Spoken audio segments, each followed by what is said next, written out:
Hey, y'all, this week's episode of The Read is brought to you by the new Spotify original podcast, Mogul, The Life and Death of Chris Lighty. Mogul details one of the most illustrious careers in hip-hop and Chris Lighty's rise to the pinnacle of musical success before an unfortunate and untimely end. This story is more than just music. It's the story of the American dream. So find Mogul, The Life and Death of Chris Lighty on Spotify. It's their original podcast produced by Gimlet Media and the Loudspeakers Network. Follow and listen to Mogul, The Life and Death of Chris Lighty every week only on Spotify. Support for today's podcast is also coming from Bevel. If you're tired of having your skin look like bubble wrap, then the Bevel shaving system is the first and only shaving kit designed for people with coarse curly hair and sensitive skin, aka just for you. And with Father's Day around the bend, you can surprise your pops with the ultimate gift in personal care. Bevel. Get $30 off a 90 supply of the Bevel shave system when you visit getbevel.com/The Read. It's time for Dad to start shaving smarter with Bevel, and you too. Now let's start the show.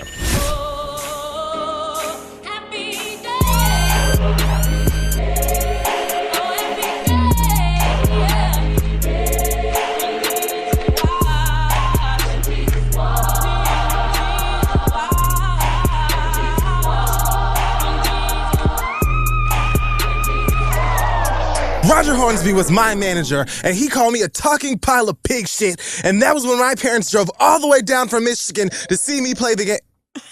Damn, in the middle of the movie quote. That's fucked up. Should we just start over? No, that's it. Oh. I'm not doing the rest of it. Well, I actually know what it is. Professionalism. You know what it is because you just Googled it. Well, I mean, I do that every week, though. Anyway, so, hey guys, I'm Rosie O'Donnell. And I am... Oh, what is that iconic white lady? What is her name? Gina Davis. Gina Davis. That's it. I don't know how you knew that that's who I was thinking of. Because you just Googled the fucking movie. I mean, yeah, but there's a lot of famous white women in that movie. I could have been somebody else.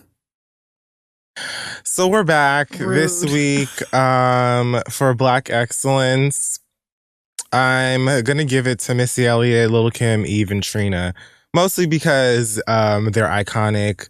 The remix that they just did for I'm Better is iconic. Trina basically let the girls know what I've been telling you girls forever, which is that you can never. And also, when discussing this remix coming into light before it actually dropped, Missy referenced those three rappers on Twitter using a gif of me. So technically I'm Black Excellence, and all of your suggestions this week that you sent in of people who have actually done great things, don't care. Maybe next week. It just doesn't even matter. All right. So Sick Sad World. 1, 2, 3, 4. Oh, wow. That sounds like a lineup. Good news. Well, I don't actually care. I guess depending on who you ask. Bad. All right, great.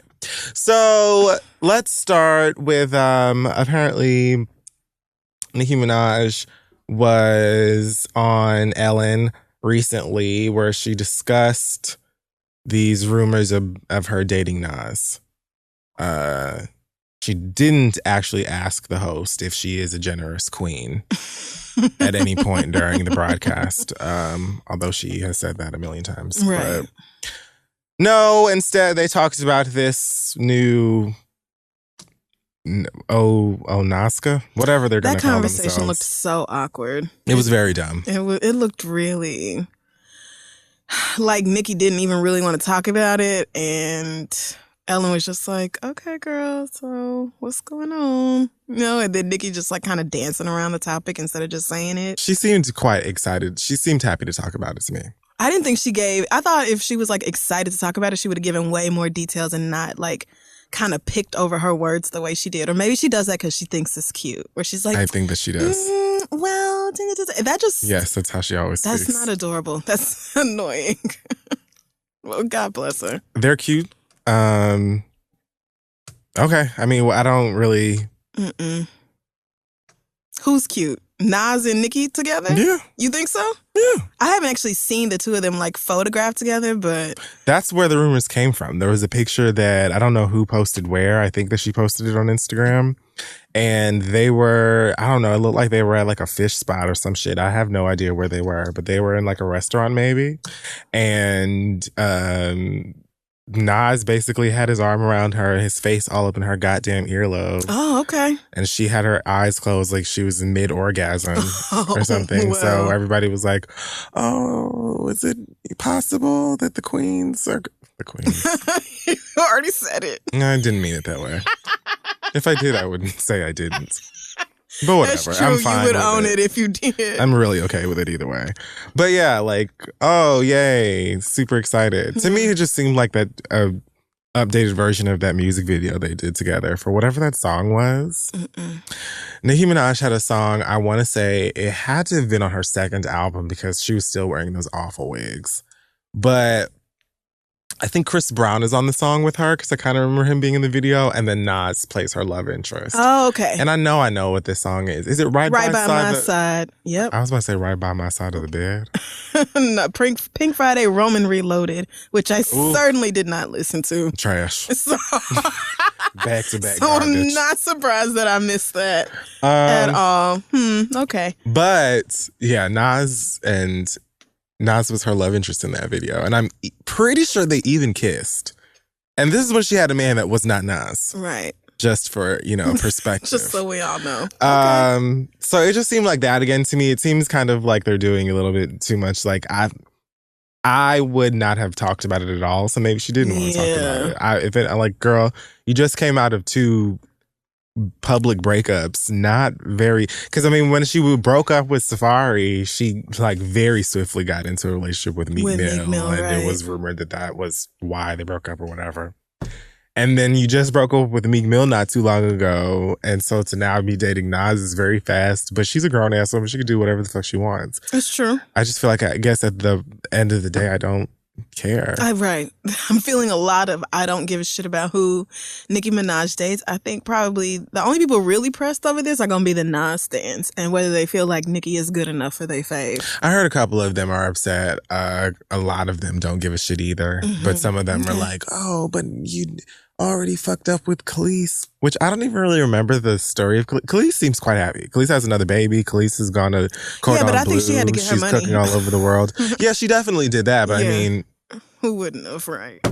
That was more of a nigga thing. Nas stans probably don't want to see him with anybody. Well, actually, let me not even pretend to speak for a Nas stans because I don't know. But maybe it's one of those things where you don't want to see him with nobody else. Like it didn't work out with Khalees, so you just need to be single. So you should just never date anybody ever again? Personal love and happiness and satisfaction are no longer important.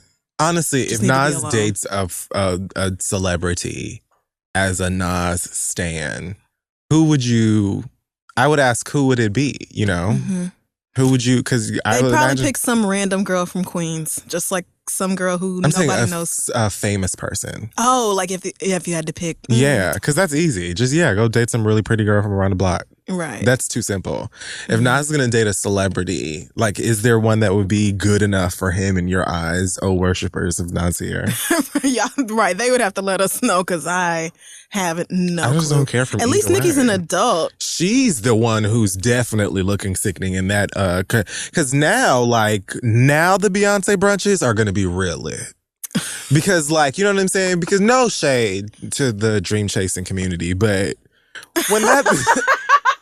I just got it. When the Beyonce, Jay-Z, Nicki, Meek group came, they was kind of like, oh, one of these Nicki. does not belong. Close. Now we'll be like, That makes it, and now Nicki will be the one like, oh, you're the one who doesn't belong. Like, you are now the least accomplished of all these people. Anyway, so good for her, It is good for her. Like, if they're actually happy, and I'm not going to say nothing about that, and, everything's good. And I don't understand why you're inviting the rest of us into your relationship. And I don't think I've heard Nas come out and say anything about the two of y'all being together, which is always a little suspect to me when the women are the ones. Do it. But that's what I'm saying. Like, why is it always the woman excited to talk about this new nigga she been with and all this, and meanwhile your man is somewhere in the cut not Like ever Meek publicly acknowledging immediately was excited because who would why because wouldn't the come she be? up, right? Logic. Oh, so But maybe that's why. Nas is Nas. Right. So And a this grown is ass Nicki's man come up. and gorgeous. And gorgeous. I will So- never forget going to that album release party. Playing in and seeing it. oh yeah. That was the night I knew that Nas and Jay-Z was not beefing no more. When Jay-Z asked you who you were? Right. When I took that picture of them with the flash on and they turned around like, can we Excuse help me? you? I don't who exactly How did you are get into VIP? Are you not serving something? But yeah, Nas is fine as shit. He Yeah. is. And he smells good as fuck too. Quite literally perfect. So, maybe Nicki's the one running around excited because this is her come up. I mean, like, that's what I'm saying. That makes sense. It's Nas. First of all, it's Nas and you're a rapper. Right. And you're from Queens, right. But then on top of that, do you know how many bitches would literally lick asphalt to go like... Yes, a lot. So There are a lot. being a little giddy at the possibility of them playing it cute and dating or whatever. But didn't she say they're not fucking? Yeah, she claims that she She's wanted to celibate? be celibate for a year after whatever. But then she also said for him, I might make an exception because he's really cool, which I felt like was like TMI, you know, not because it's like vulgar, but it's like, okay, like a little, this is We new. know you're going to give like, us some pussy. Is it new? Maybe it's not. Maybe it isn't. But Maybe Meek lost her the same way Safari did. I mean, listen, that old saying is there for a reason, you know? Listen, I'm all for it. You know, fuck these niggas' feelings 2017. Absolutely. I cannot be more on board with that. I don't need to be invited into whatever Nas and Nicki. I don't like to think of Nicki Minaj in sexual situations. And I mean, does Nas tweet? Does Nas even have social media? Right. Like you already win, like you're halfway. You won past. already because you don't have one of these rappers out here on Snapchat all day. Shit. Why can't you just take the blessing? I'm trying to think of one time I've ever heard about Nas saying anything on social media. I don't think he has social media, honestly. If he tweets or Instagrams or anything like that, I just have never seen it. So, maybe not. Talk about a come up. Well, anyway. Lucky ass bitch. Congrats, Nicki. Here's a fun one. So apparently the Cannes, is it film festival? Yes. Okay. The film festival in Cannes. Mhm. Cannes. Yeah. In France? Yeah. Yes. Okay. So they're having that, which is, you know, A-list paradise, apparently. That's one of the things that all of the Hollywood girls go to. Apparently at a fashion for relief party, 43-year-old supermodel Kate Moss got into a bit of a scuffle with another party goer. She was allegedly drunk, downing bottles of wine and throwing around flower arrangements. At one point, one of the girls came up to her. I love that the quote says, and started squaring up. Yeah, so a black person wrote this story. I love it. Where are you reading this? I'm reading the Sun. Wow. Oh, maybe British people say it too. Maybe that's where it came from. You I think doubt so? it.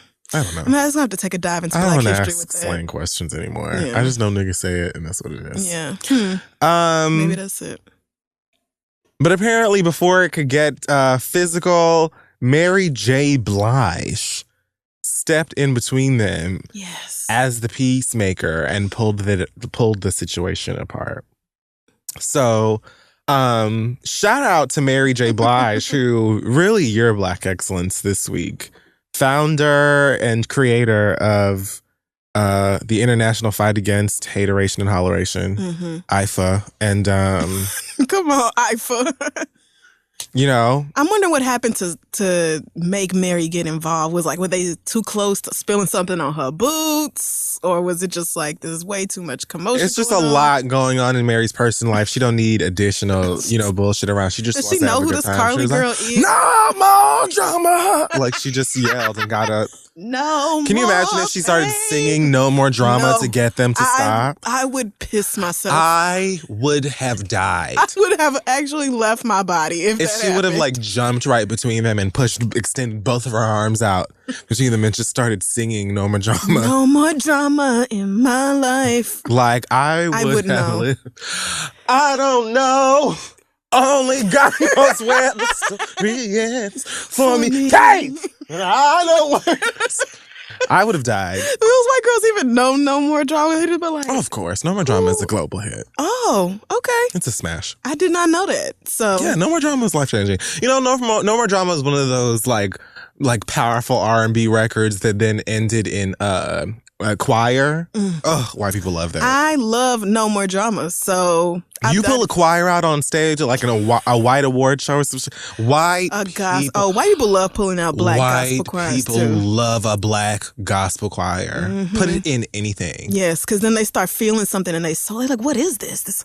My soul is moving. This is crazy. And if you notice, that's when like a lot of like secular music artists and like rappers and stuff would just randomly be bringing out choirs and shit at the Grammys. And it always, like, I was always confused and a little like uncomfortable by it, and then I realized it's just that white people love it. Like you could be in the middle of Bad and Bougie or something and then bring out a gospel choir, and every white person who normally hates rap will be like, this is artistry. Oh my God, I really understand Migos now. No, you don't, girl. They fooled you. They fooled everybody, but I'm sure we'll get to that. Yeah, we will. Yikes. We'll go just do it now. That's a great segue. All right. Is. So it wrote itself. Migos appeared with Katy Perry on, I guess it was the last episode of Saturday Night Live.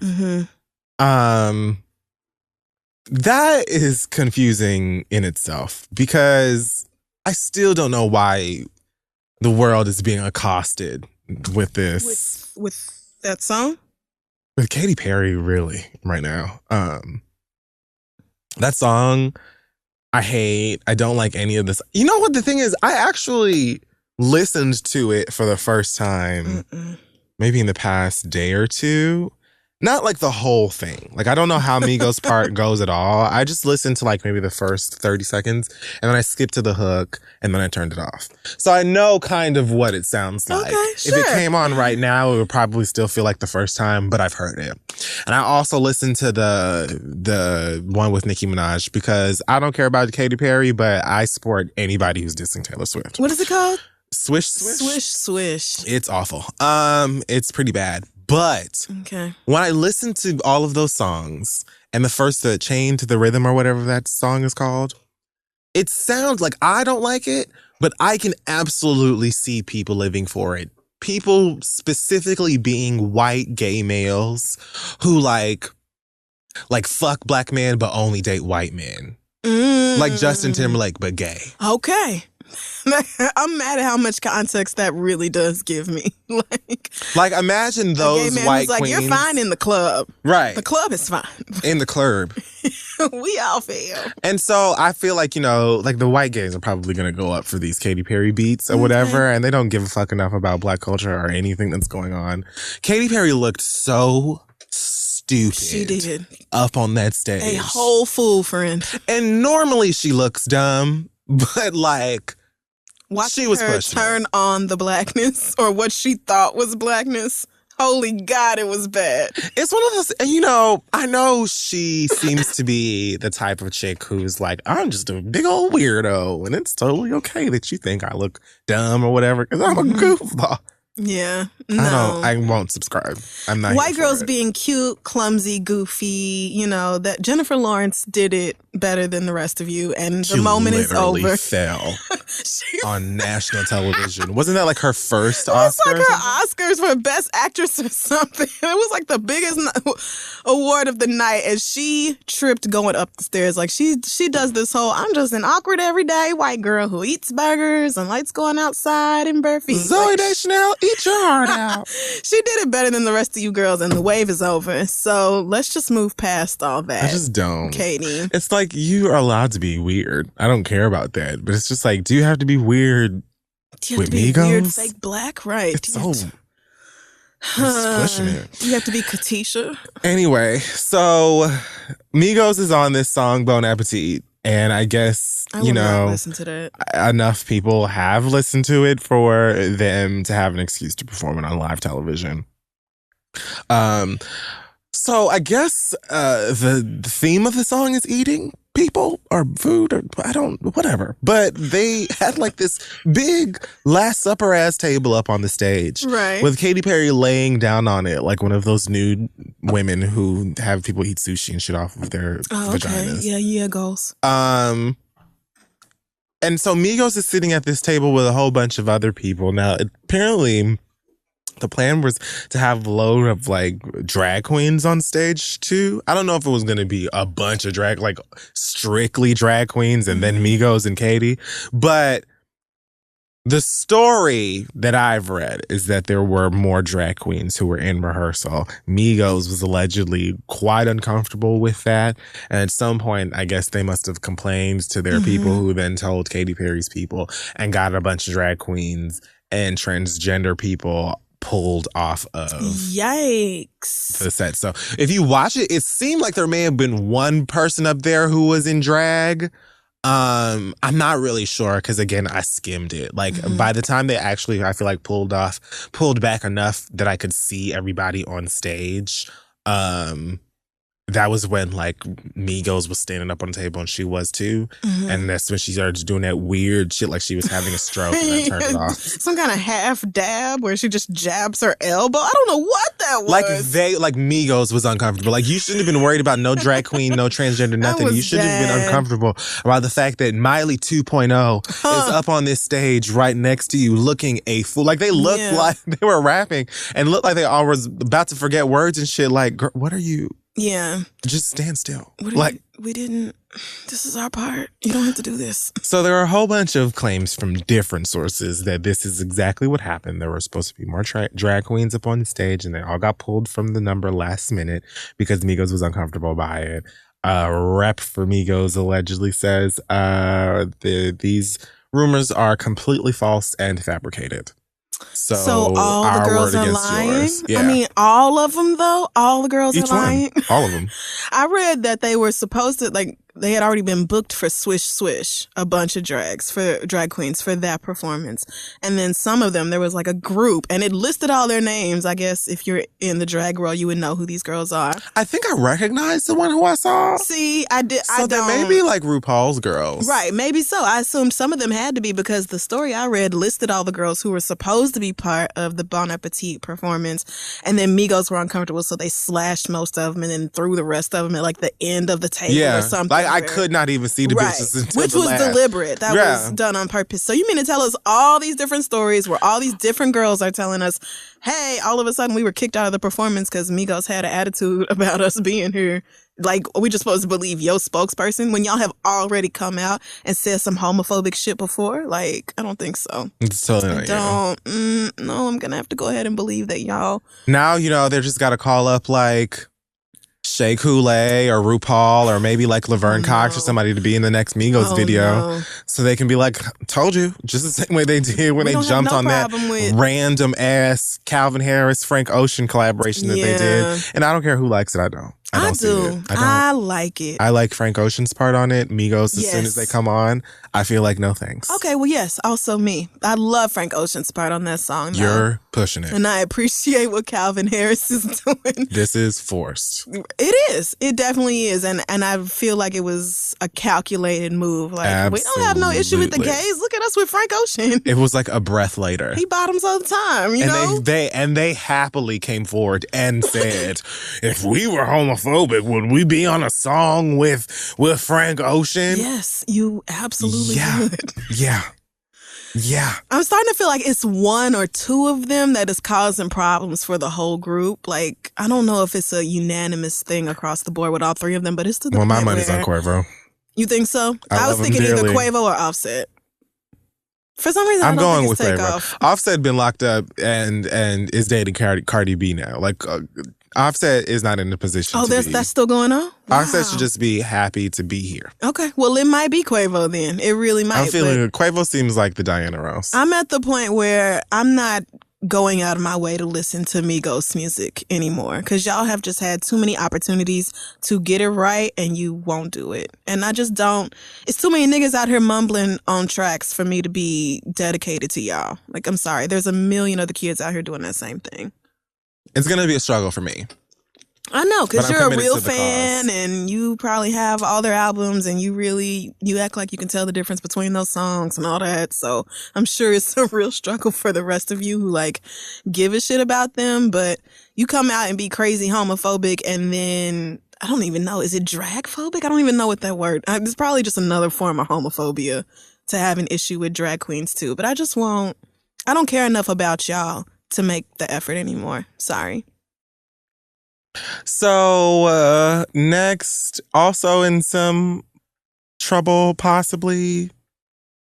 Oh, that was a terrible segue. I meant to do this one first and then get into legal. All right, no. All right. You didn't hear anything. I didn't say anything. Okay. All right. So, Tyra Banks is apparently in some trouble. No, not really. But she's being sued. I did not know this, but she's gonna be a host on America's Got Talent. Okay. Sure. Yep, here we are. So they're filming already. So, like, not to be rude, but what, other than like smizing, yeah, and walking, what talent does Tyra Banks have? Like, what qualifies her to judge someone else's ability to do anything other than those things? I guess the same amount that Nick Cannon had when he did it. I mean, but I don't know. Something about Nick Cannon feels It doesn't matter. different. She's not judging anybody, though. She's a host. Oh, okay. Never mind. I thought this was the type of thing where kids come and like audition and you'd be like, oh, I want Yeah, you no, on. it is. But she's not I don't believe she's on the judging panel. She's going to be the one who's standing backstage like, oh, look at them. Oh, this is perfect. Right. Never mind. Just kidding, Tyra. This This was a great job for you. But don't do Tyra. I mean, I've not tried to do Tyra, but every time there's a new First of all, judge. Tyra's not a terrible actor.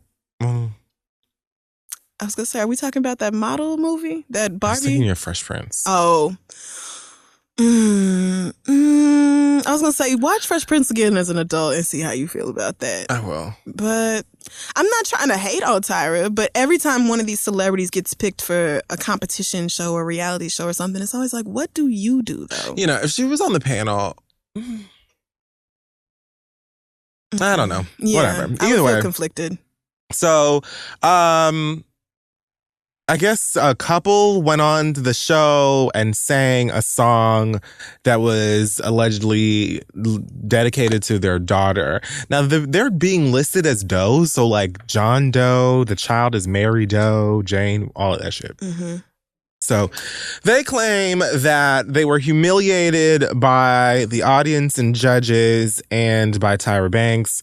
Tyra specifically was said to have physically manipulated and verbally abused Mary, that's the kid, by shaking her shoulder, pulling her hair back. And she also insinuated that Mary was accidentally conceived. She also asked embarrassing questions about the song in front of Mary, all in front of active cameras that were filming. As a result of her negative experience from America's Got Talent, the defendants are seeking unspecified damages because they say the child has been traumatized and deeply depressed, and they want all footage of her kept off of air, which seems convenient. So, in a nutshell, what happened is two people went on America's Got Talent, sung a real dumb song. Okay. Probably got booed up off of the stage. People laughed at them, as people do laugh at embarrassing auditions on these shows and have been doing for well over a decade. It's part of the appeal of the shows. And Tyra Banks was right on in there, in on it, and they don't like it, so now they're suing her. Now, I am curious as to how Tyra putting hands on this child comes into play. Right. And if that is the case, yes, they would definitely have that on camera. So I would love to, I guess we'll see how that happened or how that worked out when it actually comes forward, but maybe we won't. since you don't want them to show any footage of what happened. I mean, I need more details about what exactly Tyra said and did to this child. The rest of it I don't really give a shit about. But that's too vague for me to be like, oh, Tyra was wrong or whatever, because I don't know what y'all are talking about with that. But it seemed to me that, first of all, you've already signed the release before you went on stage. So that's their footage, and they can air it if they want to. They sure can. First of all.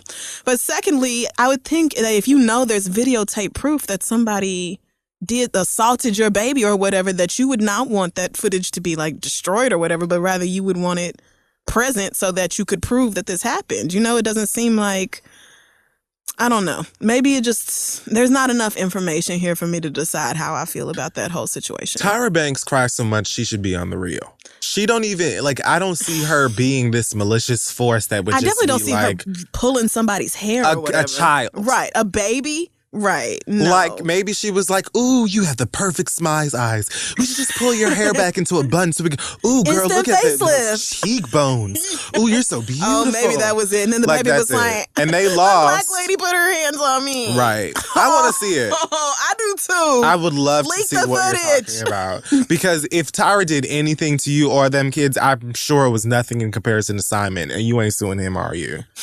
Yeah, maybe you got your feelings hurt because you and your wife wrote a cute little folksy song or something and it didn't go over well with everybody, but I'm sure they're gonna put that shit on TV now. And I had no intention of watching America's Got Talent, and I still won't. I'm sure it'll be on the internet when it's good and ready. I've never seen that show, so you're not missing anything. I mean, I'm sure that I'm not, but I used to watch the one that aired in the UK when it came online just because I wanted to see Kelly Rowland. Yeah, well, she was perfect every episode. Of course she was. It's different when it's somebody who's like one of your faves, but just a lineup of people I kind of don't really give a shit about. Nah, I'm not going out of my way for that.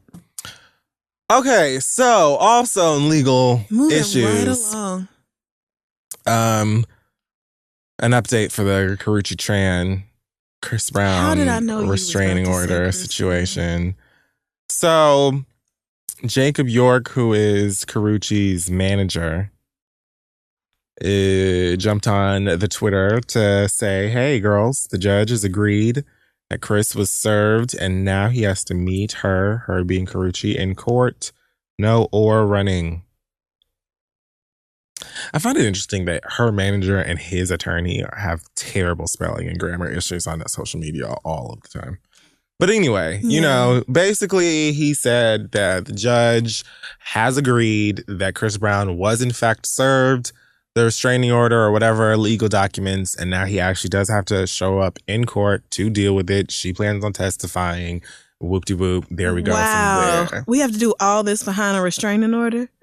Yeah, if you spend forever trying to act like it's not happening. Like, I wonder if Chris is thinking back, like, when she filed this a few months ago, I should have just went on ahead and been like, maybe I'll just be done. Because now, like, you really have to come to court, and it's a thing now, girl. You could have just hard-headed. Christopher, man. Yes, hard-headed is really it. And my mom used to always say a hard head will make a soft behind. I mean, everybody's mama says Is that just that's like a not even American thing, clearly. That's just a black mama. There may be like different, versions of it depending on which country. Yeah, but that's real. Every mama with some brown skin. Chris Brown he don't have no soft behind. Like, nobody is beating his ass. He continually has got a titanium ass. Gross. No, I don't know why. It's the opposite. I don't. You made this worse. It's just so silly. And his lawyer very clearly enables it. Like, his lawyer, the way he tweets is so douchey. Because he'll probably get fired if he doesn't. Like, I mean, well, yeah, maybe. But also, like, this stuff, you going in and out of court only pays your bills, right? Like, doesn't that, like, the more this nigga's in court, the more money you make, I would say? I mean, yeah, but it's kind of like Sean Spicer always having, well, not kind of, but. Not if you're having a blast. That's what I'm saying. Like, Sean Spicer is literally dying because he can't take. He's dying inside. That man bad. Has not had a bowel movement in who knows how long. You know they wouldn't let him meet the Pope? Yeah. Like, would you? I mean, no, like Trump would not let him meet the Pope. This man is a Catholic, and he's the one out there taking the licks for you every week, every other day, really, and like expressed a lot of desire and interest in seeing the Pope because he is Catholic and You were just like, get out the bushes. Sorry, Ivanka got a brand new veil and she just really wants to be there. So. That man is honestly an ass. Like it's so bad. And he's the worst kind of fuck nigga because the worst kind of fuck nigga is the type that when they are wrong will do like they will hop in a rocket ship and blast themselves in the opposite direction of right. Like they're like, everybody knows I'm wrong, but fuck y'all, I'm never gonna admit that shit. I'll blow this whole shit up before I admit that I did something wrong. The whole world can burn. Like, yeah, that's exactly what his wife, every single time he's out here, just like, hold my hand, bitch. She's like, suck my Melania's like, suck my dick. I've seen fucking hand. 2 clips this past week of her refusing to touch him. Not even just refusing, but also swatting him physically letting him know in front of people. Yes. Bitch, don't you touch me. Do not. Twice coming off of Air Force One, like, gross. Let me fix my bang. Don't put your tiny hands on me. This marriage has been over since before the presidency, and I'm living. I'm actually living. I mean, we saw it on Inauguration Day when she gave him that big old smile, and then was just like, mwah. She's done hiding it. She is. She's done. Melania was like, I've never been one for the fake shit. And honestly, I came here to be rich and sit down and be cute. And all this extra, no one signed up for it. So I won't be touching you, Donald. We didn't talk about that. That's not in the prenup. Sorry. I don't care if you're scared of stairs. You're going to have to walk down Air Force One by yourself. That was a woman fed up. Like that's that.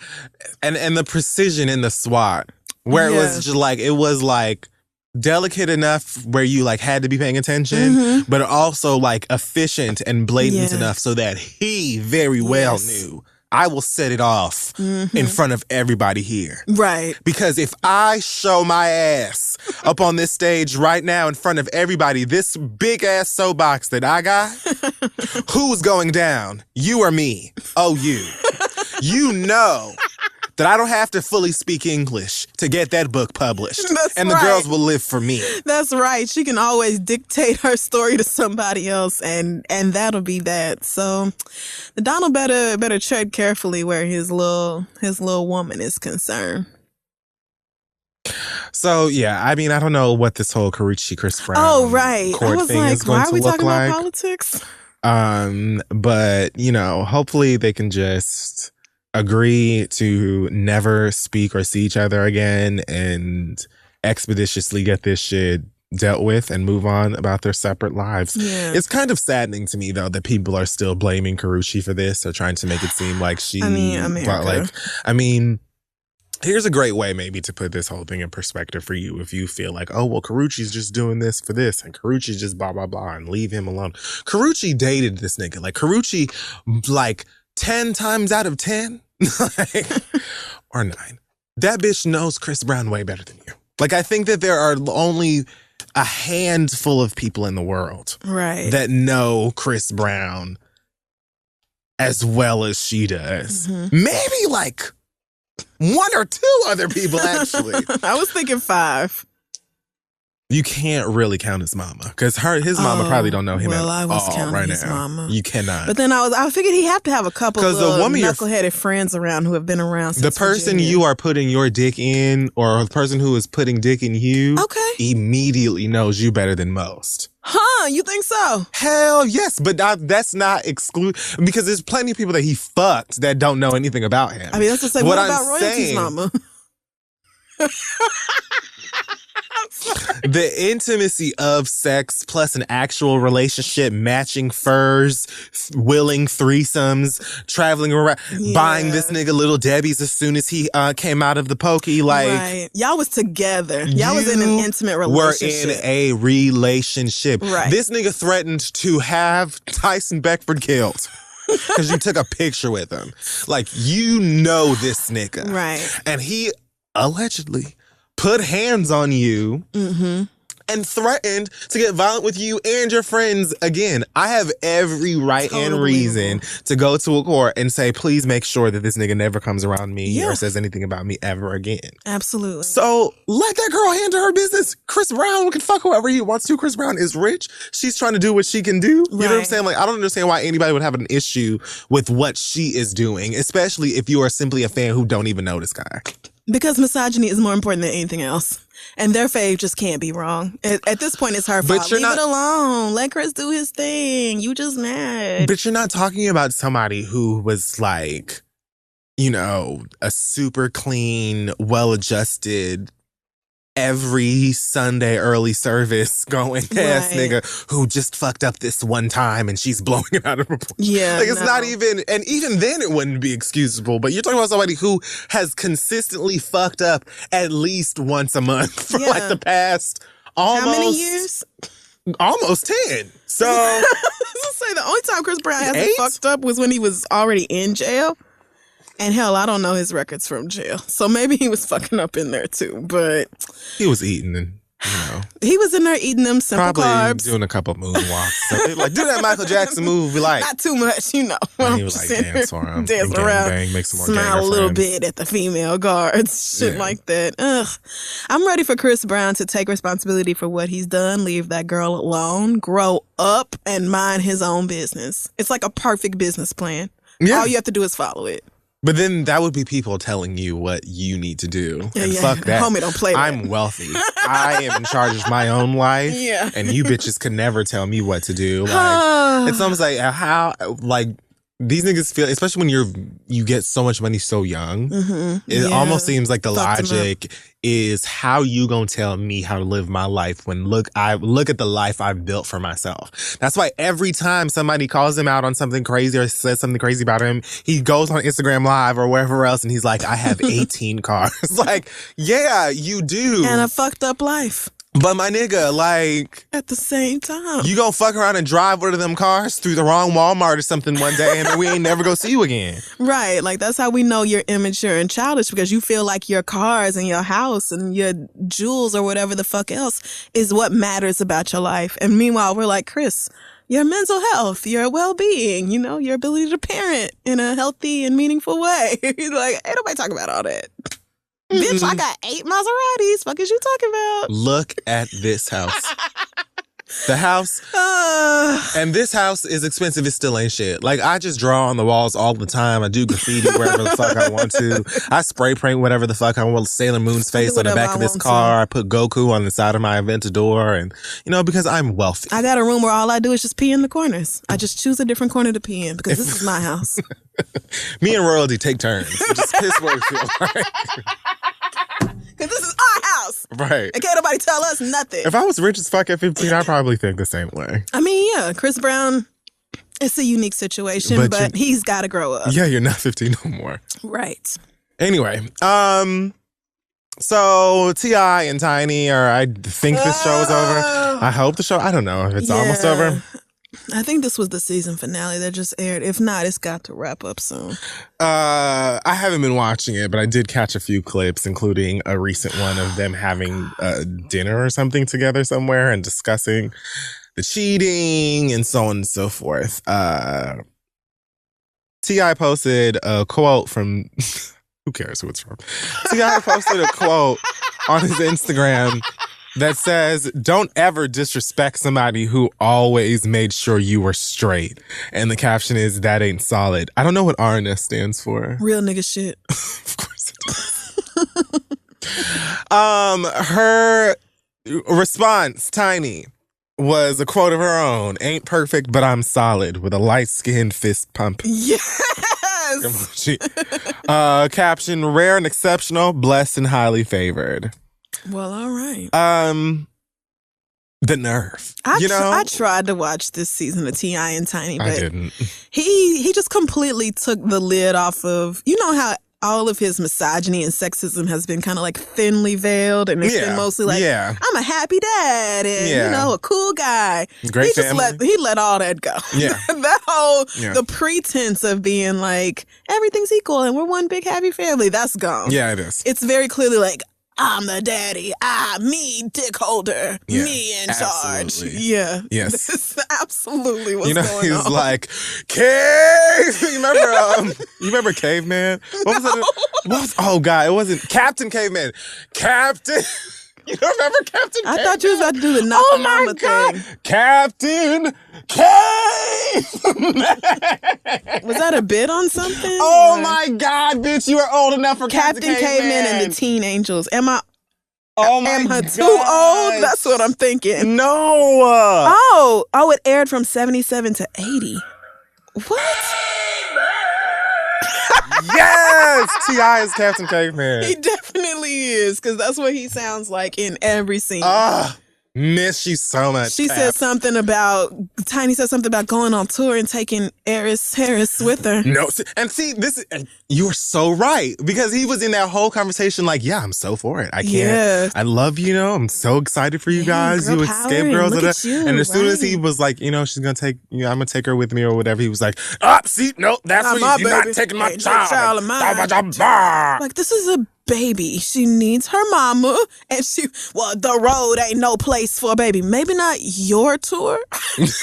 Maybe your tour isn't, but all of us are mamas. Candy has a baby Definitely too. Isn't. I'm pretty sure whatever Candy and Tiny and Latasha and don't let me fuck up. I mean, the ball is in your court.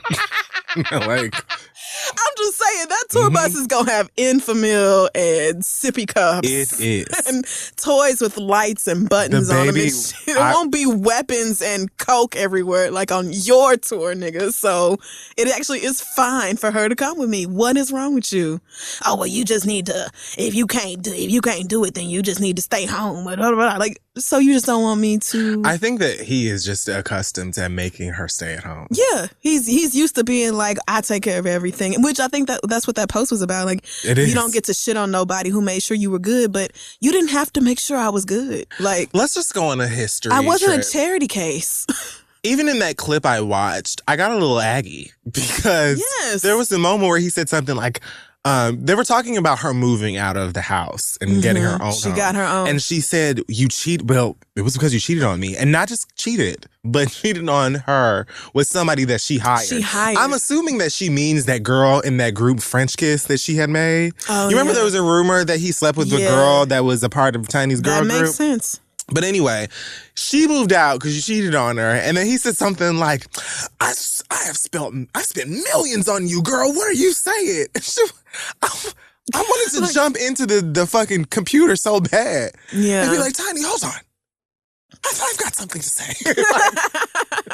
First of all, Tiny was famous before. Like, how many times did we say this? How many? Tiny was in Escape and famous before anybody knew who T.I. was, absolutely held him down, was going around Atlanta with his motherfucking ass and stuff like that, holding him down, taking care of him. He got popping and famous, made sure her ass was barefoot and pregnant at the house, made a shit ton of money and stuff like that, and became super successful and held her down and took care of her. And she was willing to kick back and be taken care of, and that was her man or whatever. And so many niggas think that because you pay a couple of bills or do whatever, that gives you free roam to go around and be a dickhead. And it simply doesn't. Every woman's got a breaking point. Right. I mean, and if that's what you want to do, then find... No, I didn't. All right, great. Because I saw what you're doing. You just refused to acknowledge it. What? Friend, I'm acknowledging your joke, and it was really good. No, I'm not acknowledging. You're refusing to acknowledge Carrie Hilson. Well, I mean... Reasonable. I'm not arguing with you. I was going to say, I hope you're not about to, really test me on that. No, it's fine. I'm only just now getting to the place where her face doesn't incite laughter. But anyway, the thing about that, the niggas like T.I. is that if you want a woman that you can run around and cheat on, there are plenty who will let you do that. That's true. As long as the bills are paid. That's true. Don't find a woman who's looking for a relationship, somebody that she actually is building something with, and then feel like you can treat her like, a paid Stepford wife or whatever, because that's not the same thing.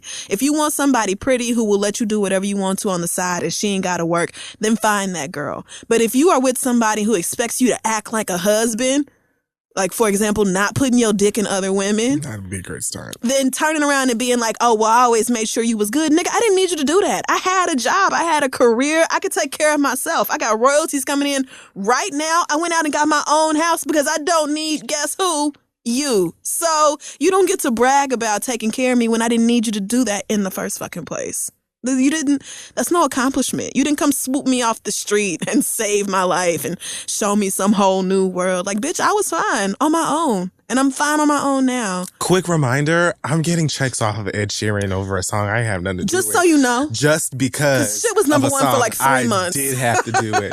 You know what I'm saying, girl? Like, I'm just sitting here making my own money because of my legacy. Because of what I have done. Because the shit I did 15, 20 years ago. Individually. I've never needed you. I never needed you. I put everything to the side and sat at home with your kids and mine for you. All you had to do was respect me and as a wife. Even do that. And be faithful and respectful. That's it. But you feel like because you spent all of this money and bought this house and that jewelry and probably this car or whatever, that I should just be like, he is a dog, but he is my dog. Like, what? And then wanted to reference the Floyd Mayweather thing. Like, Floyd Mayweather and Tiny never had intercourse. I refuse to believe it. I don't even think they ever came close. I think that Floyd Mayweather and Tiny are good friends, and he was willing to make T.I. jealous because she was hurt. I do. I think that she was going to him like, look, this nigga ain't shit. Oh, really? Let's go out to the club. Right. I mean, there's proof. Everybody knows that you cheating. You talking about a picture she took with Floyd Mayweather. You sound like Chris Brown, mad over a picture. Yes. And I mean, at least I'm cheating. If I am cheating, at least I'm cheating with a nigga worth $500 million. You out here with random hoes, like bitches in your Instagram DMs. That's who you fucking. And again, it's nothing for you to go and do what you want to do if you want to do that. Both of you have enough money of your own, I would believe, that you can go and have your own lives. Right. It seems as though you want to be able to go and do these things, but also for her to not say anything. And that does not make any sense to me. Yeah. It's like if you were unhappy or you didn't like her going to take a picture with Floyd Mayweather, even if it was because of something you did, you could have been like, you know what, I don't like the way you moving in this foul. Do we need to just break up? Because so that way I can go do whatever I want with my dick and you can do whatever you want to with yours. Like, I just don't understand it. But he had no need to say that because he was doing whatever he wanted to with his dick anyway. But you can disrespect Tiny all you want to for years and years and years. And she's just supposed to be silent about it and take it and hold you down anyway. But the moment she take a picture with somebody else or it looks like she's friends with a man, then you got an issue with it. I tried to watch it the other day. I was looking at T.I. and Tiny the other day. And that was when the news came out about, you know, him saying that marriage had been a distraction and all this. And he was trying to justify it. And I just could not even listen to him talk. It was just every fuck nigga's excuse for the dumb shit they say. I was like, I actually have to turn this off. Like, I can't listen to no more men try to justify the shitty way they treat women. Like, oh, well, I'm just saying, you know, I'm trying to work on this. And here you go talking about why you can't be faithful to me. Like, that's an unreasonable request to make of your wife. And like, she is not the reason that you had all this time and space and opportunity to create the career that you have right now. Like, what you mean distraction, nigga? I am the roadmap. What? I allowed you to get to where you are and you got the nerve. See, don't get me started. No. And we didn't even talk about the legal situations. And that nigga was back and forth in jail and she got not even to mention that revolving door into prison. And when Tiny went too, child, everything would have changed that day. Well, anyway, I'm, excited that Tiny can say she's working with this whole escape thing and they're out there doing the best they naturally can. And I'm actually excited for this. I'm going to have to go to that show. The Essence Festival show that they're doing. Oh, it's at Essence. I think that's like I think it's going to be like their first live show. Well, together. I think I'll be at Essence, so I might have to check that out. But if not, maybe just in Atlanta because I'm not opposed to taking a trip and going to see, a group that I've... Oh, it's not taking me to Old Lady Gang. He said all the food was salty as shit. Which don't surprise me. I know old people love Lawry's, but I would have thought old people and me. The way they go on and on about her aunties cooking and all that, I just would have thought that's not even the first person I've heard who says the food at that restaurant is not that great. But I just would have expected better. Anyway, I wouldn't. So All right. That's it for this week in Six Side World. We're going to take a break and we'll be right back. Today's podcast is being brought to you by ZipRecruiter. If you are looking for great talent for your business, I'm sure you know that it can be tough, annoying, daunting, and other strong words. Well, luckily with ZipRecruiter, you can post your job to over 100 job sites with just one very quick click. ZipRecruiter's powerful technology efficiently matches the right people to your job better than anyone else can. In fact, over 80% of jobs posted on ZipRecruiter get a qualified candidate in just 24 hours. No more juggling emails or calls to your office. Simply screen, rate, and manage candidates all in one place with ZipRecruiter's easy-to-use dashboard. Right now, our listeners can post a job on ZipRecruiter for free. Just go to ZipRecruiter.com/theread. Find out today why ZipRecruiter has been used by businesses of all sizes to find the most qualified candidates with immediate results. Again, that's ZipRecruiter.com/theread to post your jobs on ZipRecruiter for free. We're back. And it is time for listener letters. All right. Send your questions to asktheread@gmail.com. We have an update this week from the girl who wrote us about her short boyfriend. And apparently I was drunk and I said her real name as opposed to the fake name. And I feel like I slightly remember this. I don't, but my bad. Her email says, "Hey guys, so thanks to Crystal's drunk ass using my name at the beginning of the letter. My boyfriend's cousin, who is like a sister to him, who I did not know listened to the show, found out about the situation.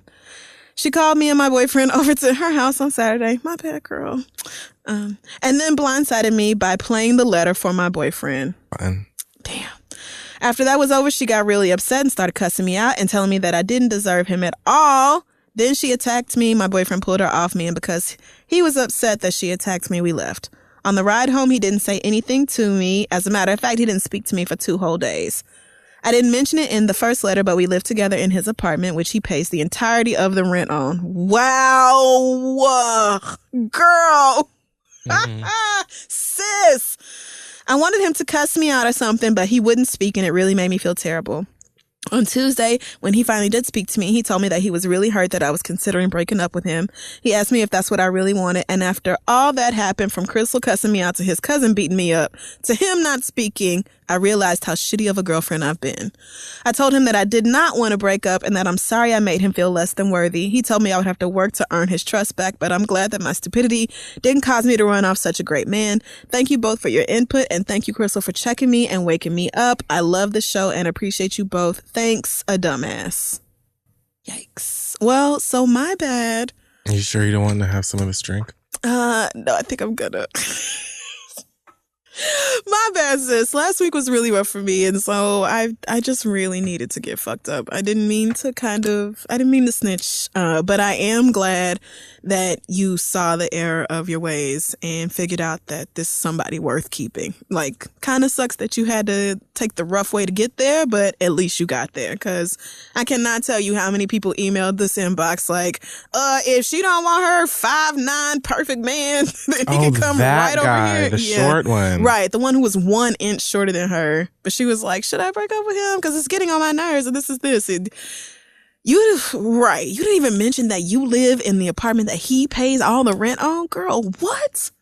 How you have this, like, ideal situation and was still... Anyway, clearly you figured out, that you were wrong about that. So thanks for the update. Hey, cousin. See. You know? Shout out to your cousin, to your boyfriend's cousin for being a real one, to be honest, because not only did she cuss you out, but then she also laid them hands. I mean, Jesus. I mean, it's a lot, but if she was passionate. My cousin, who's like a brother to me, and you talking wild greasy about him, like he ain't paying the rent in the apartment you staying in, all this, yeah. The season 7 of Game of Thrones trailer has come out. Oh, wow. How exciting. Are you gonna watch it like right now? Or No. Okay. So our first question this week, I just don't know where to start because there is so much in here. But I'm trying not to do any questions that sound like they come from 6 brown chicks because I just can't handle Oh my God. y'all and all this extra like, oh, I had a threesome and I'm pregnant and I don't know which one of them is the dad. Like, I'm not doing all that with y'all no more. So What? This question comes from Steve. And Steve says, I'm entering my 4th and final year of pharmacy school and will soon be on my way to a successful career. Yay. Nearing the end of my program, I've started to sort through husband applications, and I ran across a great guy about a month ago. I don't know why I said that. What is going on?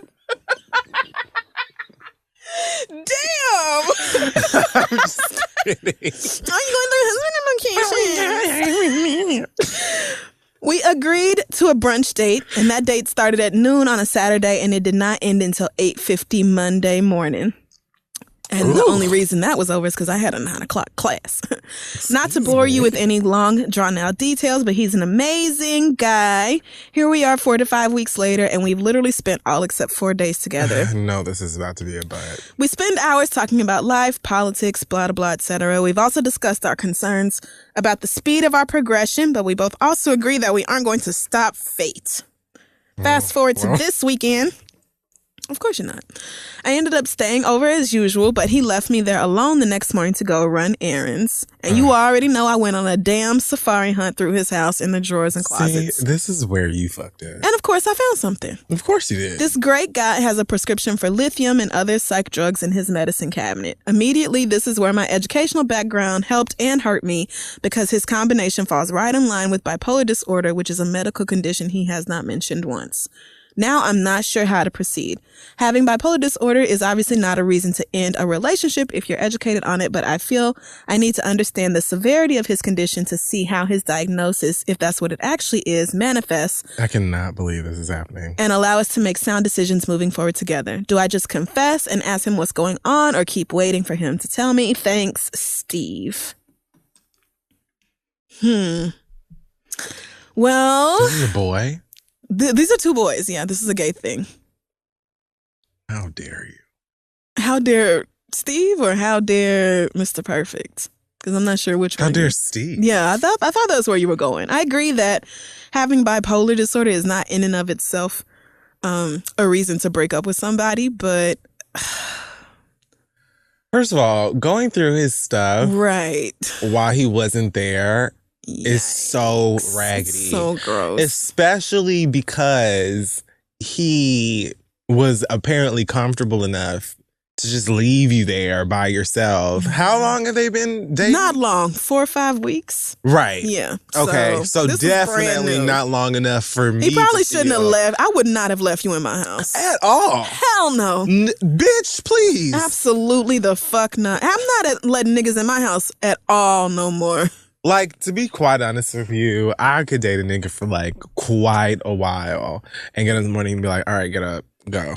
Yeah. All right, I'm leaving. Actually, I'm You going to ready? get up and go because you're not allowed in my house. Like, that's my new rule. My space is safe for me, and I don't want memories of you tainting it up, so you're just not allowed in my house. That's no more. fair. I mean, that's really where I am right now. That is completely as far fair. as dating is concerned. So I'm a little surprised that he left you in his house unsupervised anyway after like a month of y'all talking or whatever. That's just no. But you going through his stuff,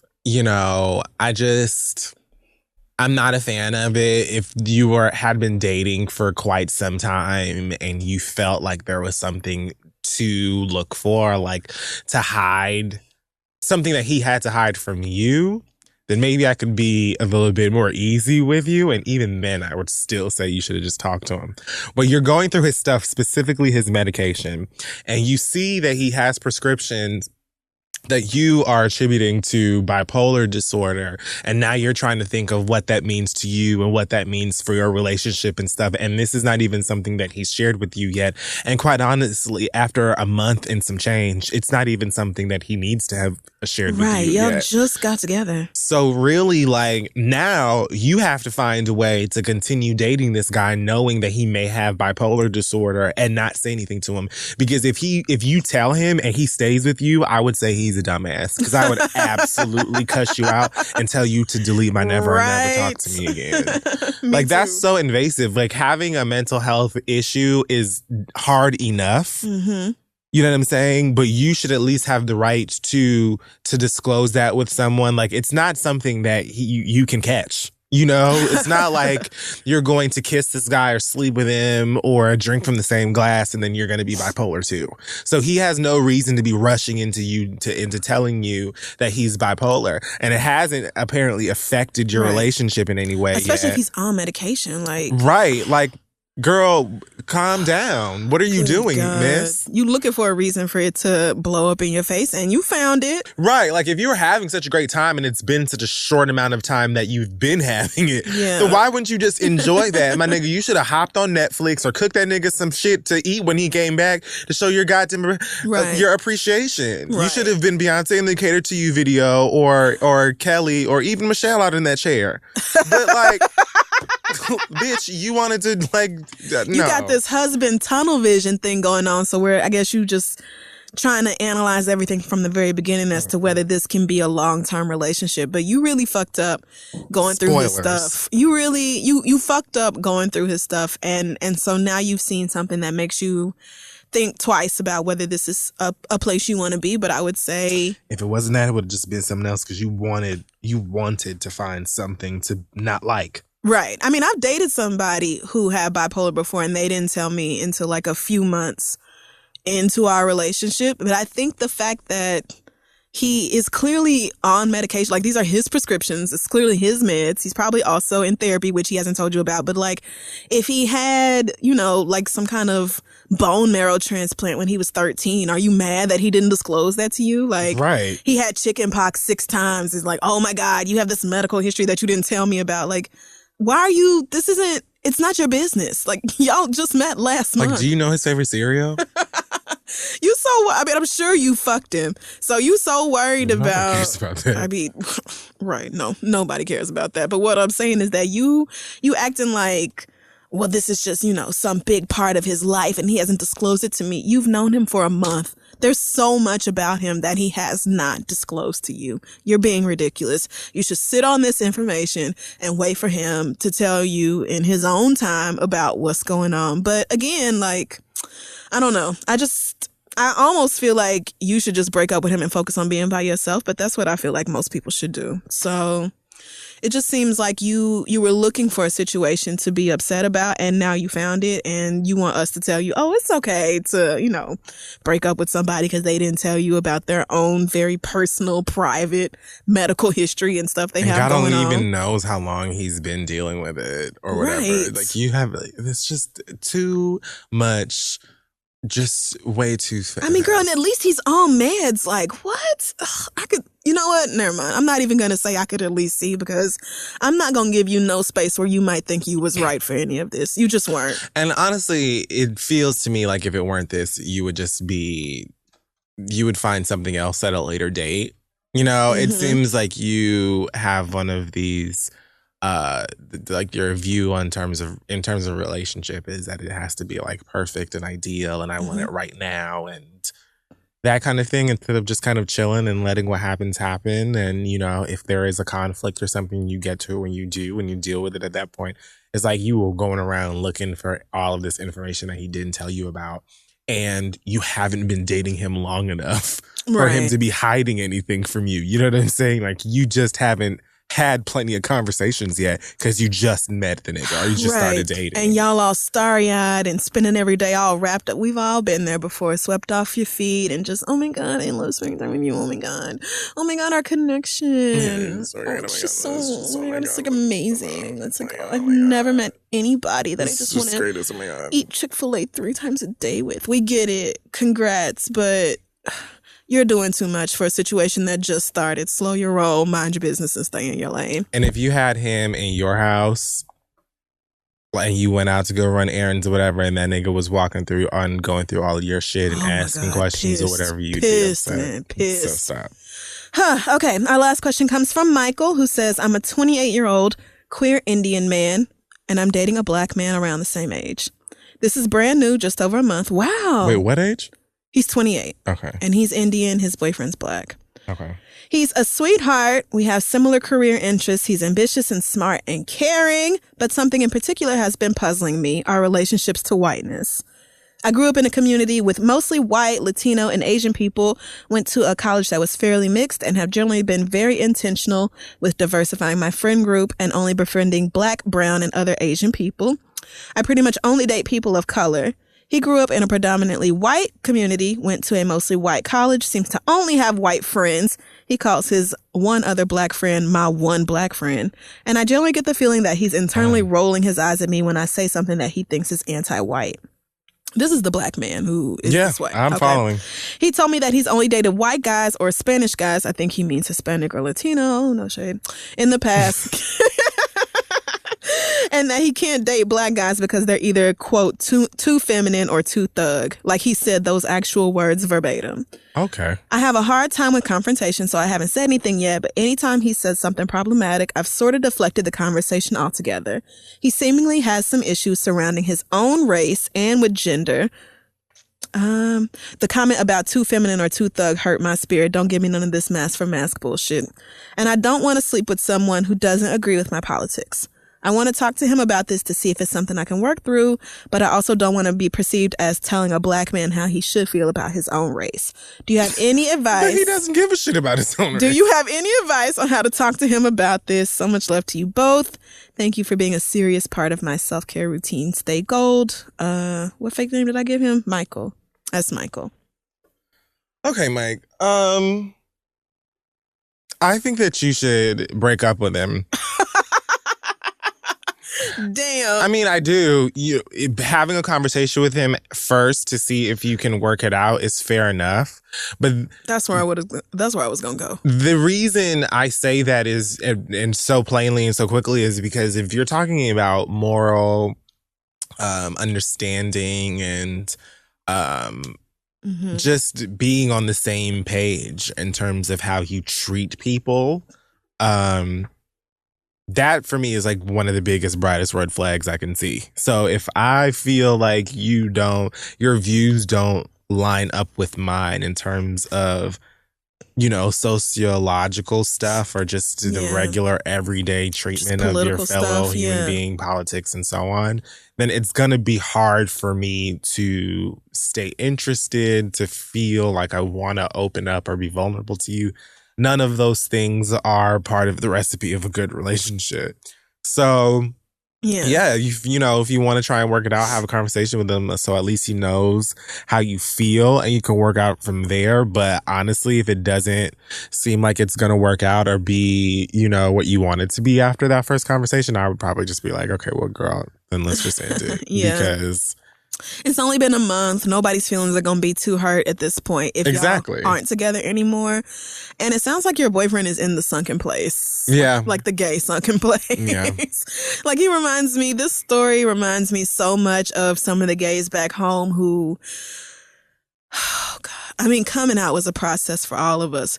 But for them, it was like, you're coming out as gay, but you still really want white acceptance. So you're still like really worried about what the white people and the white gays around you care about and what they value and think is important. And I mean, that's what this sounds like to me. It sounds like a Black man who feels like the gay thing is easier. Like the whole, nobody too femme or whatever. Like that just sounds like, I'm going to date the people that the society says it's okay to date. Like if you're gay, then don't be with somebody who's too this or too that, be with somebody who can pass or whatever. Like that's the feeling that I get when I hear that. Like that's the words that I hear when you say that. So for me, it would be, I understand that you don't want to step on his toes and be like, hey, Black man, what's wrong with you? Why do you treat other, Black people this way? Because I guess you feel like that's not really your place. But first of all, you're not white.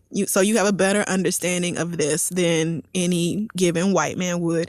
And secondly, you clearly know what the fuck you're talking about. And you have the right to be like, listen, you are Black, but you also hold like a lot of anti-Black ideals. And that happens to a lot of us. Like a lot of us have internalized the racism against us. And we think that there's something wrong with the Black people who don't look and act the way we do. That's why you hear uppity Blacks all the time going on and on about the ghettos and this. And Bill Cosby was famous for this, telling young Black men to pull their pants up and stop rapping and blah, blah, blah. Like all that bullshit. You get all that from people who have internalized these messages of anti-Blackness.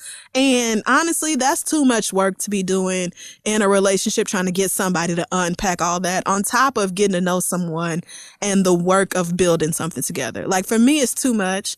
And so I would be thinking about breaking up, but if you can't sit down and have a conversation with him about it and lay it all out there, and he'd be like, wow, you're right. That's crazy that I've been acting this way, which he's probably not going to do. He's probably been acting like this all his life. Y'all are 28. He's probably not going to be like, oh, you're right. I should stop shitting on gay black men and stop acting like I'm super special or important or different in any way. Then I would leave him. But I would probably at least try to have the conversation first, because it sounds like otherwise he's great and you have a great time together. And I understand it's really hard out here to date, and finding somebody that you get along with or click with can feel like a miracle. So if you are at all inclined to try to have a conversation with him and see if maybe you can pull him out of the sunken place, maybe you can break that teacup, I don't know, then that might be worth it. But otherwise, let him go, because there's plenty of other Armitages out here that will be with him. So very true. He'll find somebody else. Send your questions to Ask the Read. I'd love to hear what his conversations are like with his white friends when they talk about you.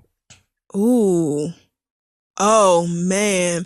That's something else. Ooh. I don't advocate going through people's phones, but I do go through people's Don't even, no, I don't even, please don't. I'm just saying, they're probably saying some terrible things about you in the group especially chat. If you are the one black person in a group of white awful gay things. men. Awful things. I've already talked about how white gay right. men I mean, have zero to no filter, zero to no. Those are the same things.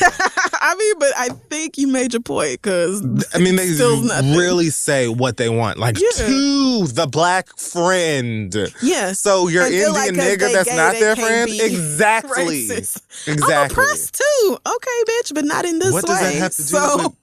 I'm still black as shit, and you still hate black people, so it's not really working out. So I'm sure they asked him an ignorant ass question. Oh, I have faith in nobody. I mean, and he probably feels like, I don't mind answering questions. The problem is all you black people who get mad when someone asks you a simple, innocent question. Oh my God. I done been around too many Oreo ass niggas like that. I ain't got time for none of that. Like, for me, Oreo is not, I like metal and anime and whatever, things that you think black people don't like. For me, Oreos are people who act like whiteness is better than blackness, and they live their lives as though what they really are is a white man or a black man who is doing exactly what white men want them to do. And so accept me, love me, put me as part of society. Like, it just sounds like he's pandering for white gay male approval, and it's something that's going to blow up in his face. But you don't have to be there when that happens. So good luck to you. Send your questions to asktheread@gmail.com, and we'll be back. Support for today's episode of The Read is brought to you by the Spotify original podcast Mogul, The Life and Death of Chris Lighty, hosted by Combat Jack. Mogul tells the story of the music executive who changed hip-hop and shaped the careers of some of its most beloved artists, including LL Cool J, my very own, Missy Elliott, and I guess yours too. 50 Cent, Nas, Diddy, so many more. Y'all know who Chris Lighty is. With one of the most illustrious careers in music, Chris Lighty rose to the pinnacle of musical success before an untimely end. And this story is more than just music. It's the story of the American dream. Mogul, The Life and Death of Chris Lighty is a Spotify original podcast produced by Gimlet Media and the Loudspeakers Network. You can follow and listen to it exclusively every week on Spotify. Go check it out. It's pretty great. And let's move on. Hey, y'all. Today's show is also brought to you by Bevel. Of course, the one and only shaving system, the first one designed for people with coarse, curly hair and sensitive skin. We all know that up to 80% of black men and women experience razor bumps across their lifetime, but you do not have to be part of the statistic anymore when you start shaving smarter with Bevel. 9 out of 10 Bevel customers continue to come back because they see the results, and results are what matter. It's a clean shave that leaves their skin smooth and reduces razor bumps and irritation. And with Father's Day coming up, you know your old man needs something better than that last minute tie you got that he's never going to wear. I mean, go ahead and read me, because that is I'm good for a tie or a coffee cup. I'm sorry. It's just how it is. You can do better. Surprise him with his first bump-free shave by getting him a bevel. And right now you can get $30 off a 90-day supply of the Bevel Shave System when you visit getbevel.com/theread. That's GETBEVEL.com/theREAD to save $30 on a 90-day supply of the Bevel Shaving System. Give the gift of a smooth bump-free shave with a bevel and the read. Let them know we sent you, and let's wrap up the show. All right, we're back. It is now time for the read, and yeah. Who it is. Well, I'll just go ahead and get mine out of the way since I actually don't have one. I am instead going to do a throwback past my read. Past the read like we used to. So, this email is titled, I Don't Want Your Man, Bitch. Well, all right. It says, I am all of 27 years old, and I didn't. You didn't read it first? I mean, I didn't proofread it. I did read it. So it's a little. I mean, I didn't edit it. Got you. No worries. I am all of 27 years old and am too old to be caught up in high school drama. To this bottom-feeding, insecure, ugly, bikini bottom bitch, stop blowing up my phone looking for your man. You say you're a grown woman, but a grown woman wouldn't be going through her man's phone. I mean, well, we kind of... Are you sure? We talked about it. Are you sure, sis? I mean, it kind depends. of would. A grown woman wouldn't be calling my phone anonymously. Then when I get your number traced, you acting like it wasn't you calling my phone 1,000,005 goddamn times. Bitch, what? Your man and I were friends way before you were his baby mama, and just because we work together doesn't mean I want his dick. You are the one he's going home to. You're the one he has children with. So you need to ask him why is he so comfortable still talking about me? This is between y'all's relationship. Lord. Leave me the fuck alone. I hope you hear this, you dirty rat, and stop calling my phone before I call the police for harassment. We from the Show Me State Ho. This is your warning. Marvette, pronounced Marvette, and yes, you can say my name. I was about to say. Say my name. Angry face emoji, nigga peace sign emoji. Damn, Marvette was like, so there's no confusion. Yeah. This is the bitch I'm talking about. I'm not mad. Yeah. So there you go. If you're listening to this, Marvette has a message, and it is essentially to stop calling her. She doesn't want your man, and you should stop being insecure, and apparently you're a dirty rat. That stuff really is annoying, though. Like when you're just friends with somebody and their girlfriend is all extra insecure and asking all these questions and like wanting to friend you on Facebook and all this stuff. It's like, chill. I literally don't want your man. But a lot of times you don't know how the nigga is acting when he's at home with his girl. And okay, but that's none of my business. I mean, it isn't. So you need to control your man. No, it isn't. It isn't. Right. But sometimes you don't know that the nigga be at home acting a fool too. So both of y'all need to figure out what that is. I would like to be excluded from this narrative. Please, as quickly as possible. That's all. What, Marvette? Marvette. That's all Marvette's trying to say. MAR_vet VETTE.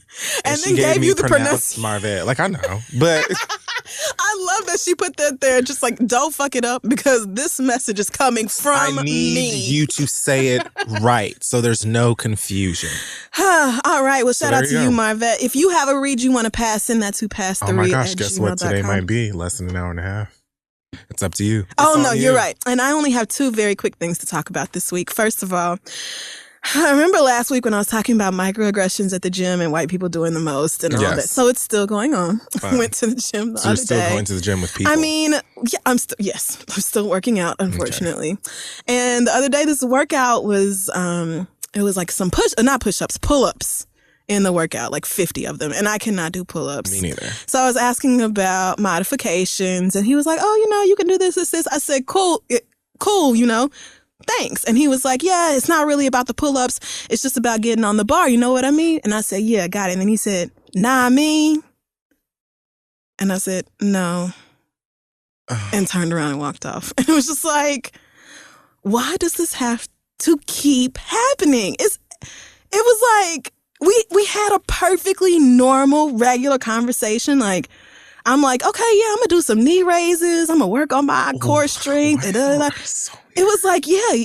And then, nah, I mean, like, why did we have to do this, whites? Because we all fam.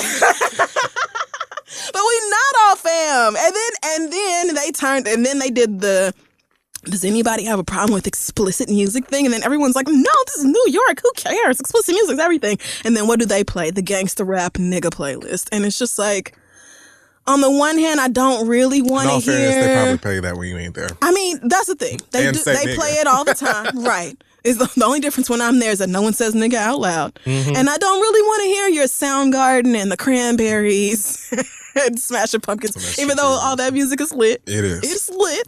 Tonight still goes. So I'm not lying or anything, but I'm just saying, it's a constant microaggression working out with white people. And at this point, it feels like it's never going to go away. I want the money, space, and opportunity to start my own Black girls doing CrossFit group or something like that. They did that in the UK, and the white people tried to shut that shit down. Oh, yes. Oh, that was yoga. That was right. That was somebody at our actual show who was like, we literally have Black girl yoga, and here they go. Every time we try to do yoga with white folk, they're awful. And now they want to. I mean, and I could really see white people being like, we're not allowed in your CrossFit. Like, they're gonna. Go to one of the 30 other CrossFits in Manhattan. They are everywhere.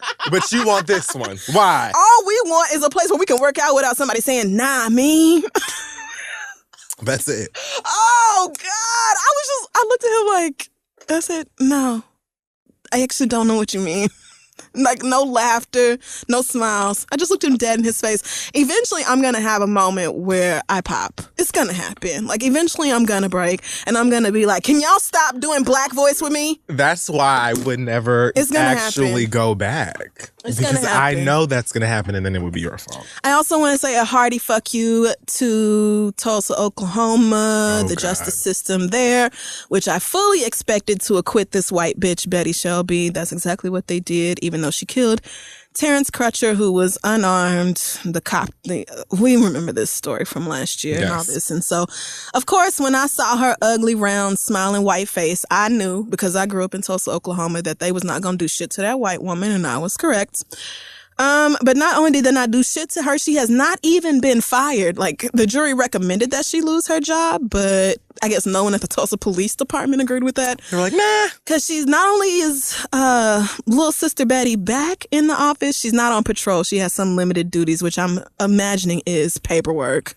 Yeah. Like, you just get to put everybody's paperwork into the computer, and she will get back pay of about $36,000. Nice. So, because we don't want Betty, who I'm sure has a husband who also works. We just want to make sure that Betty's family is not missing that $30,000 that, they didn't have for a while. We would never do that. And I knew that was going to happen. I just want to say officially, fuck y'all for that, because of the story. Right. It just has to be said. And speaking of injustice being done, I also want to briefly talk about Brescia Meadows, the 14-year-old. I thought you were going to talk about the injustice game, but I mean, I don't know what fantasy world I was living in. I thought maybe you were like, I literally have no idea what that is. And I totally know who Vixen is. No, I just don't know what that is. Right. But Brescia Meadows, if you remember, that's the 14-year-old girl in Ohio who killed her father last year because she was stuck in a cycle of being in a household where abuse was present. Yes. She was hit all the time. Her mother backed up her story. Her cousin came out last week and was like, yeah, it was nonstop with Brescia's daddy. It was just, and he had hit him too. Like, it was a situation where not only was nobody protecting this girl, she had to take the matter into her own hands to save the other people around her. Like, not even just herself. So after a very long, very shitty legal battle, because she's been in juvenile detention for the past 10 months. Brescia pled guilty, or I guess the equivalent of guilty, to a charge of involuntary manslaughter, and she will have to spend 60 more days at the juvenile detention, and then she will go to a treatment center for counseling for 6 months, and then be released to her family for 2 years. Now, apparently Brescia is happy about this, which I would imagine if you, first of all, to have been a 13-year-old girl and have faced so much shit from the hands of your own father that you felt like there was literally no choice. Like, this is not going to end unless I get rid of this man. Because she had run away several times and was returned to her house every time because her mother never was like, this is an unsafe household for my child to be in. The situation got to this boiling point, this breaking point where this girl felt like she had to do this. And so I don't really care for this girl being in a detention center for another 60 days and then this 2 years of supervision and all that. As far as I'm concerned, she should be allowed to go straight to therapy and counseling, and just be Gucci from that point out. But I can understand if you've been wrapped up in the legal system for the past 10 months that maybe you just wanted to be fucking over. Yeah. And it's not, prison time or anything like that, which you certainly didn't deserve anyway. I just want to point out that it's a damn shame that a teenage girl who killed her abuser in self-defense is facing more time in jail or had more time just being locked up, just being in trouble, really. She faced more time, like actually being punished for what she did than a grown-ass white lady who could have very easily tased that man or just not done anything to an unarmed black person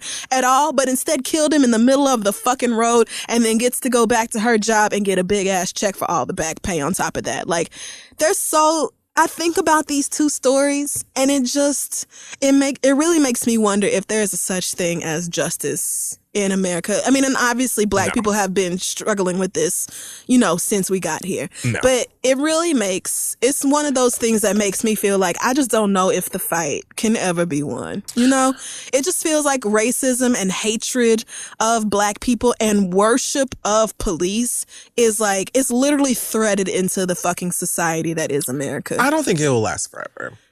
I think it's probably gonna last my whole lifetime. Yeah. Granted that it's not cut off short in the next 4 years or whatever. Yeah. I mean, probably 4 months, maybe. Right. But I don't think that is gonna last forever. Racism, absolutely. We're always gonna be in a position where this is just there's 1 hour. There's an hour. I mean, but you never know what the edits it might not be. We're gonna wrap it up. Yes, that's true. See there? Yeah. So I don't know. Yeah, for sure. So totally, I agree. You are so dumb. But yeah, it makes me really sad that this is the situation. It makes me sad that for this girl, pleading guilty and then your record will be sealed and expunged in 5 years if you don't kill anybody else or whatever else. Like, if you don't kill anybody I think that's the conditions of her plea deal and all that. But I want to direct y'all to the GoFundMe that's been set up for Brescia because of course she will need therapy and a lot of fucking help from this point forward. So go to gofundme.com/BresciaM to donate to that. But yeah, just want to say a great big hearty fuck you to America. Brescia, sorry, BRESHM. Also, if you just search the hashtag Free Brescia, which has been going on literally since she got arrested last year, you can find more details and stuff like that about the case. But it's just really gross. It's disgusting that this is the world we live in, where an adult, a police officer, people who are supposed to be calm and level-headed, people who are supposed to anticipate that they are meeting someone at the worst day or during the worst moments of their lives, can kill someone who was unarmed and not doing shit and walk away totally scot-fucking-free. But a girl who was being abused multiple times finally strikes back and she has to deal with it's just layers and layers and layers of bullshit. Meanwhile, Betty Shelby's driving around Tulsa and probably getting a hero's welcome. She probably walk right into Reese's and they're like, "Oh, Betty, so glad that little matter is all behind you." Like they probably got Betty Shelby's name and face up at the Drillers games and all kind of shit going on in Tulsa to celebrate. They definitely got a sheet cake at the very least. Bare minimum, they got a sheet cake. It's probably on the south side of Tulsa once you cross that. Because Tulsa's still very segregated by the railroad tracks. And once you cross them railroad tracks to the south side, it's probably like a welcome home, Betty Shelby, even though you was never gone type of situation going on. So shout out to all my black people in Oklahoma and all the other red states where you basically have to deal with white folks acting an ass all the time. And there's really nothing you can do about it. Because truly, honestly, if I was in Oklahoma right now, I would have been set some shit off. And I think the Lord knew to deliver me from it when he did. But anyway, that's my read this week. I'm done. Fuck the police. All right. Well, that is another episode in the can. Yes. Follow us on Facebook, Twitter, Instagram, and Tumblr at This Is The Read. Do you have any news this week? No. Yes, I do. I have a show on Saturday in London I think you can still get tickets at kidfurylive.com if you have not purchased them already. I want to say that my heart goes out to everybody in Manchester. Man. After the senseless act of violence that took so many lives, including those of children. And it's really sick that we still live in a world where people can just go around terrorizing and murdering innocent people for absolutely nothing but their own selfish, sick deeds and plans and things like that. So I'm really sorry. It's super unfortunate that people are still doing dumb shit like this. And my heart goes out to everybody affected by it, including Ariana Grande. Girl, all you was just trying to do was sing. Don't blame yourself. It wasn't your fault. But I will be out there on Saturday telling some jokes. Hopefully we can heal through laughter a little bit, maybe. Yeah. It's a really shitty situation. Also, my bad for interrupting your show in New York last week. I was not really upset. I don't care. No, I didn't think you were really upset, but it was just embarrassing as shit. Oh, I don't care. And so I went to apologize for disrupting your routine. I think that's it. I don't think I have anything else. Okay. May 30th, I will be at Housing Works for the launch of We Are Never Meeting in Real Life by Samantha Irby. Very, very excited for this. I love her. You can find tickets at wordbookstores.com/Samantha Irby. They are $20 and it includes a copy of the book.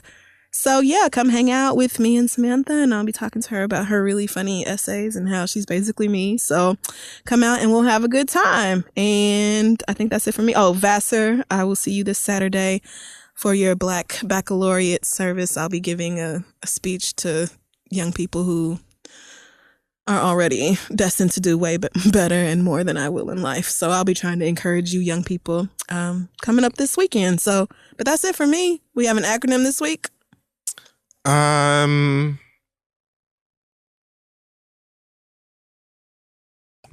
Okay. Well, it's going to be right around 90 minutes. So we'll see y'all next week.